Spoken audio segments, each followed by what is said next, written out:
there's a lot going on this time of the year around giving thanks, Thanksgiving. And that word is going to be said so many times. Happy Thanksgiving. We give thanks, we're thankful, all that, and there's lots of articles out there. Now, this past week, there was an article in the paper that was highlighting about teaching kids gratitude. And two of the teaching points I noticed was one of them, and I appreciated it. One of them was being thankful just because. And see, sometimes that's our problem. Our mindset with giving thanks is we've been programmed that, I have to have a reason to give thanks. I have to receive something to be thankful for, and that's the wrong mindset. It's not that we give thanks because just because we've received something or that we feel like we owe somebody thanks, or sometimes we have that feeling that we owe God thanks. But no, it's being thankful. It's giving thanks just because.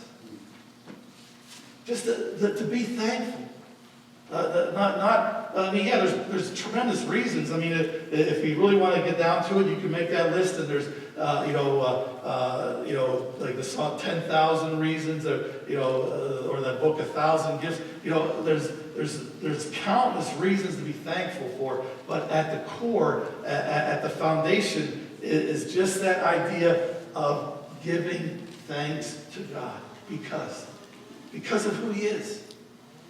Not because we've received anything or that He's given us so much, but just to be thankful. Just to be thankful. And the other teaching point in that article that I liked was to teach the children to do something for someone else with no expectation of something in return. Again, we've been programmed.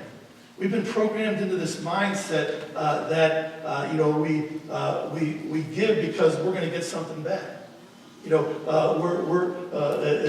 sometimes that's even the way we approach God. We say, well, God, I'm going to do this, but then you're going to take care of me. You're going to give me what I need, and oh man, be careful, give me what I want. We want something, and so we if I do this, I'll get that what I want in exchange. And so we have to be real careful. This truth about giving thanks. Being thankful to the Lord, I'll admit it. It's become something that's been very consuming for me. I've been coming to that place of challenging myself. Am I really thankful? Am I really? Why am I thankful? And I've been really wrestling with this as I've gone through preparing this message and over the last few weeks and coming up through this week. We really need to come to grips with the truth and the power and this gateway of giving thanks, of what truly being thankful will involve and what will come from it. And so today, as I just share a couple of things here with you to add to what we did before, and then we'll go into next week as well. What we shared 2 weeks ago was the idea that giving thanks is the gateway to even greater blessings. And again, that's not why we're thankful. It's not, when we understand that truth that it is going to lead, it's going to be the gateway to greater blessings, that shouldn't be our motivation. But we need to understand the truth that it will lead to greater things. There's a power source. There's a power source here. That we need to understand. Someone once said it this way: that gratitude, it is a quality similar to electricity. Gratitude is a quality that is similar to electricity. And I'm going to come back to that as we get to the end. But as Paul wrote here to the Thessalonians, he's saying it's the will of God for you. So as we understand this, God's will for you is a power source. And when Paul said to the believers, and he says to us today, to to give thanks in all circumstances, for this is God's will for you. We need to understand that that means that there's a power source there. We're all concerned about fulfilling the will of God in our lives. And sometimes we're not sure, oh, God, what is your will for me? But here we see in black and white, his will for us is that we're thankful in all circumstances. We're thankful in all circumstances. We're going to come back to that to understand that all circumstances. And then the psalmist tells us in that verse that we read, Psalm 50:23, that God, through the thank offering, we're honoring him, but that God, through the thank offering, that he's preparing the way so that he can show us. He can show us his salvation. He can show us his power. And so we need to understand, again, the power source of being thankful. And it's not just to be polite. It's not just to, show our expression of gratitude towards somebody, but it's to understand it's unlocking a power from God that is going to lead to greater things. So again, what we shared 2 weeks ago was giving thanks precedes the joy of God. All right, we talked about that idea that giving thanks precedes the joy of God, and we talked about that Greek word for giving thanks, that the Eucharisteo, and we had communion 2 weeks ago, and we saw the link there of giving thanks and the communion supper, the communion emblems, and how Jesus thanked God for the bread that represented his body, and Jesus thanked God for the cup that represented his blood that was going to be shed, and just seeing how that all is linked together. That in that Greek word contains also that word for joy. That word for joy, and so the idea that Thanksgiving precedes joy. That when we're thankful, we're going to experience joy. Do you understand that the natural experience of God's presence is going to be joy?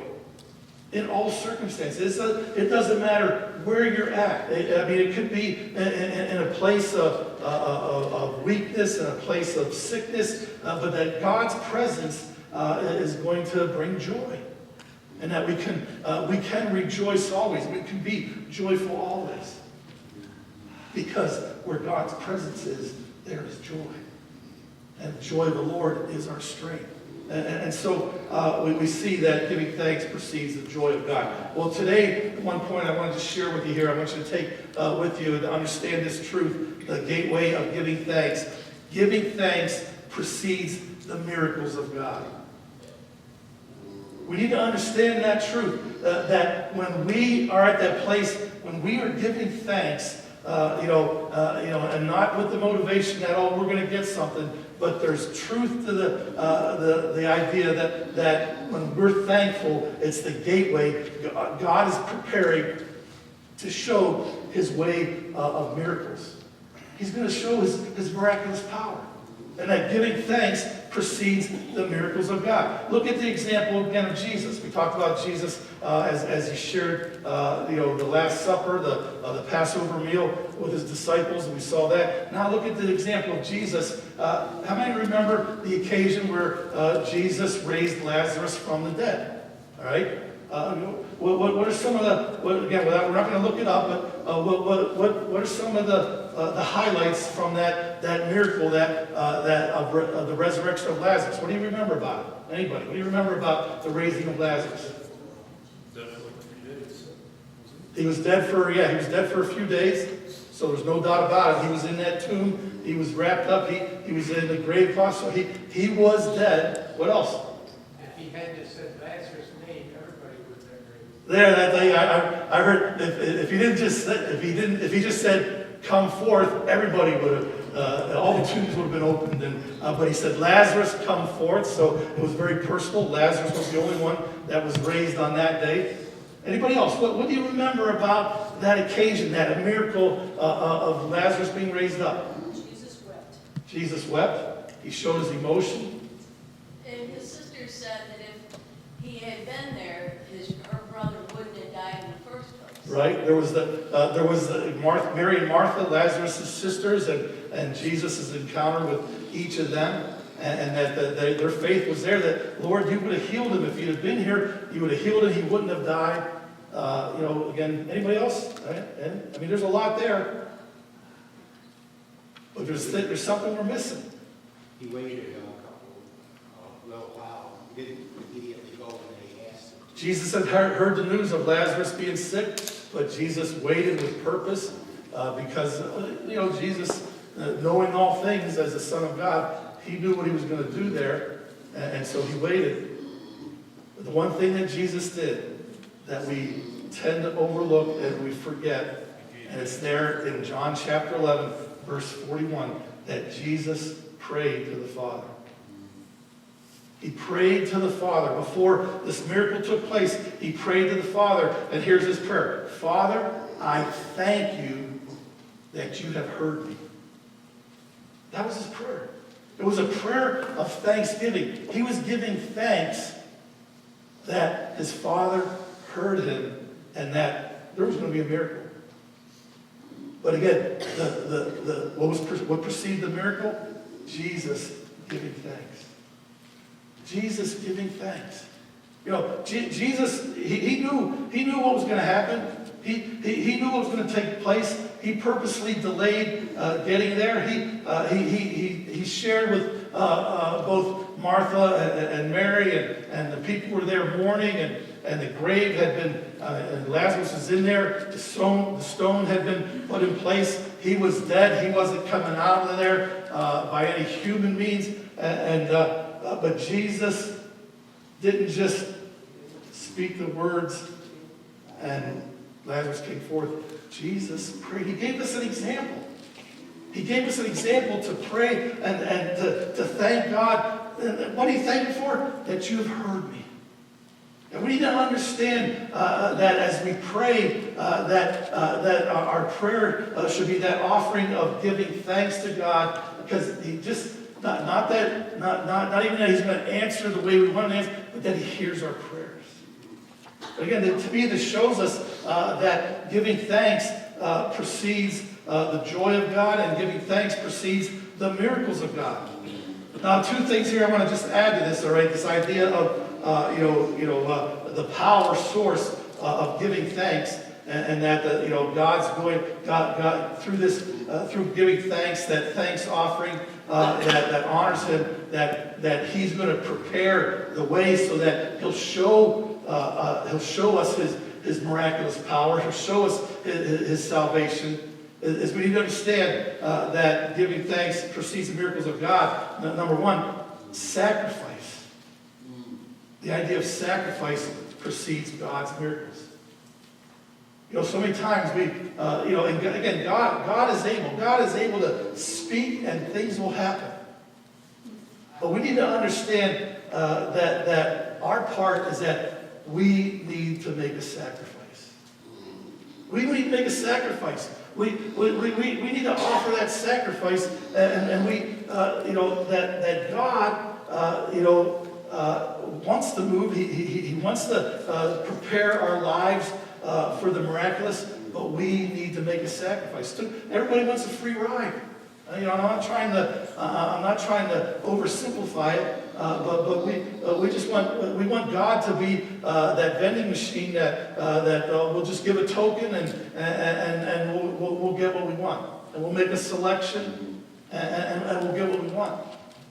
But sacrifice is required. When you read through the Holy Scriptures there, the Old Testament and the New Testament, you're going to see where there are miracles, there was a sacrifice.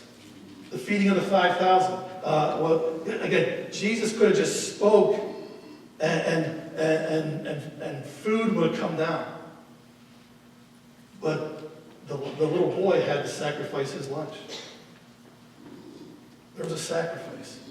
In the Old Testament, the widow and her son, they were preparing for their last meal. She was preparing to make their last meal, their last little bit of oil, the last little bit of flour, and this was going to be their last meal. And Elijah says, well, while you're doing that, make me something. Make me something.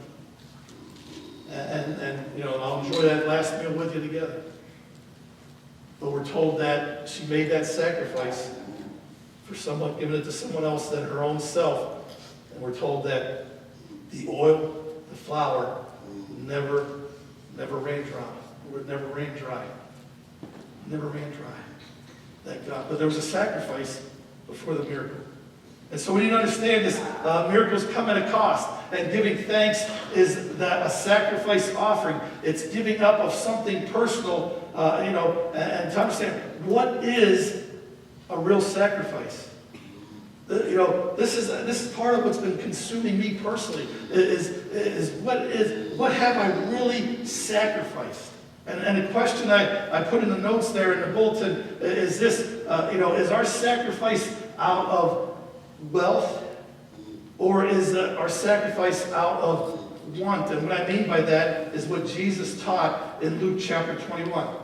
All right, and turn your Bibles, or we'll have it up here on the screen. But what did Jesus teach here? He observed. He observed the people giving their gifts there at the temple, and he saw a poor widow and what she gave. And it goes like this: as Jesus looked up, he saw the rich putting their gifts into the temple treasury.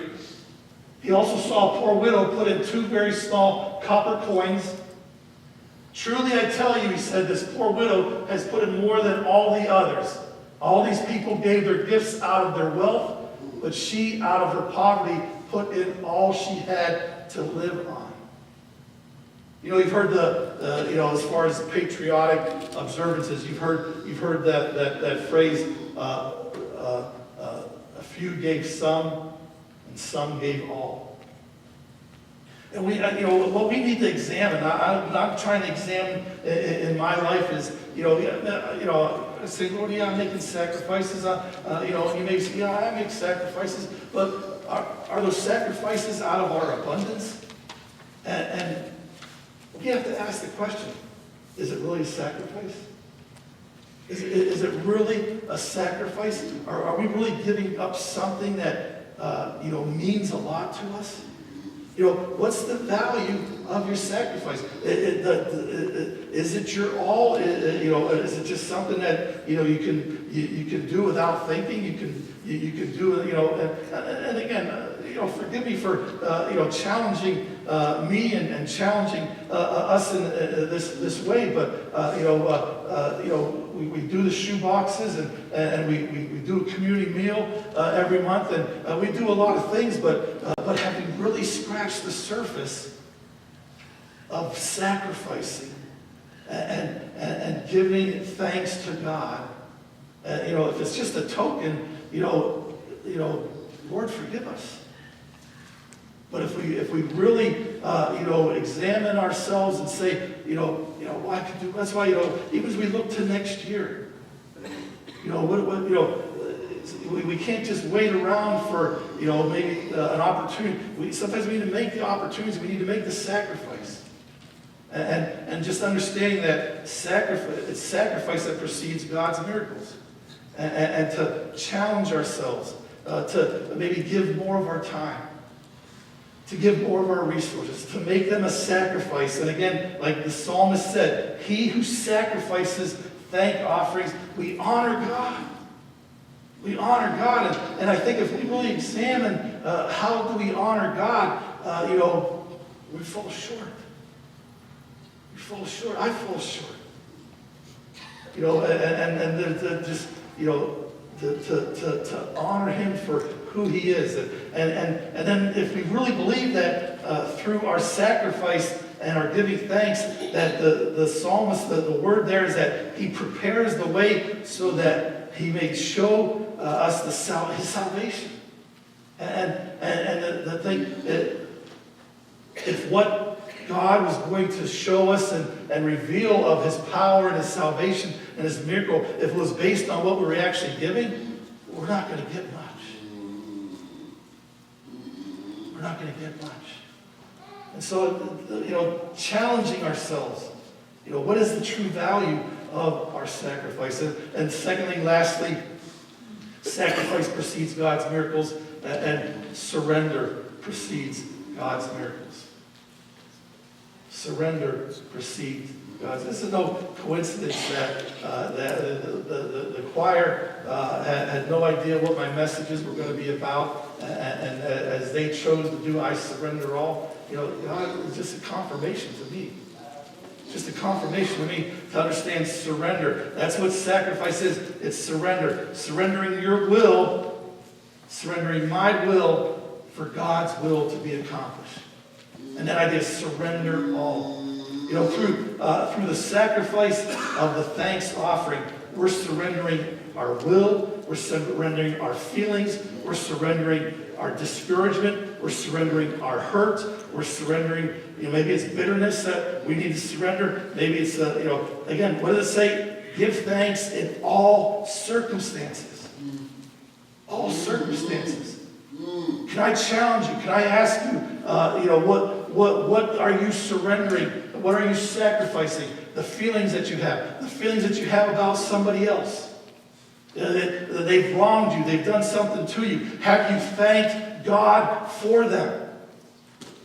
Again, you surrender and you sacrifice those feelings and to be thankful. Be thankful for that coworker. Be thankful for that boss that just put you through so much there. And again, when we're surrendering those feelings that, yes, we struggle with. We know they're not the right feelings, but, I'm constantly the burden that is there, but we sacrifice, we surrender it to God, and we thank God for that circumstance. We thank God for that person. We thank God for that situation. And He's going to prepare for a miracle, for a change. Something will happen when we recognize the gateway of giving thanks. I'm going to ask the worship team to come back at this time. Again, God's so, God is something else. If you knew the struggles we were having preparing for this service, right? And I'm not just talking about this morning, all right? Again, you know the things that we're starting to make, some of the transformation, and so forth. There's a new projector up there, and you know what? It's the wrong projector. They sent us the wrong projector. We got it up there before we realized that it didn't have a lens. Now, I don't know why somebody would ship a projector that doesn't have a lens, but we had to scramble to get the lens.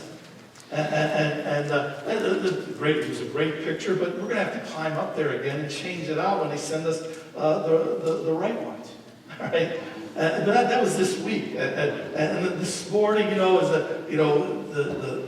with everything, but God, He is amazing. He is so awesome because I practically laughed out loud when Connie shared the 3 verses that she shared to open the service, because they're the 3 verses that I wanted to share at the end of the service, and she didn't know. She didn't know, but from 1 Thessalonians 5, 16 to 18, I want you to see these verses again. You heard them before, here they are again. And again, what we have here is God's will.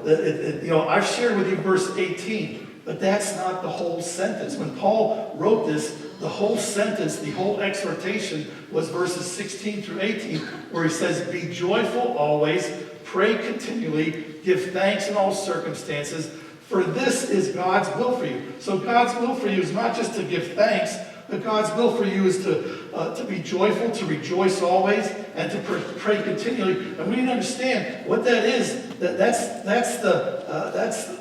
the idea. That should be the characteristic of the church. The threefold characteristic of the church: to be filled with joy, to be praying always, and to be giving thanks in all circumstances.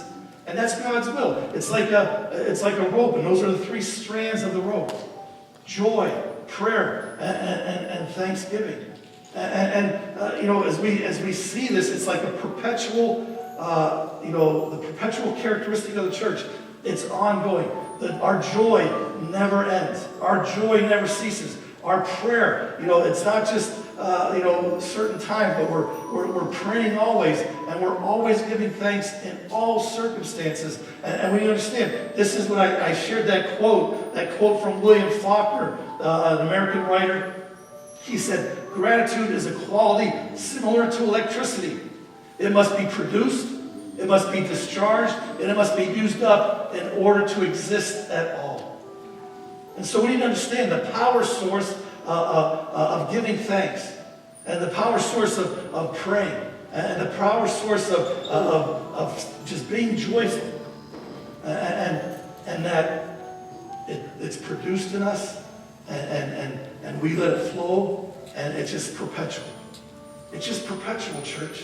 And so it's not just this time of year that we're thankful, but always, always.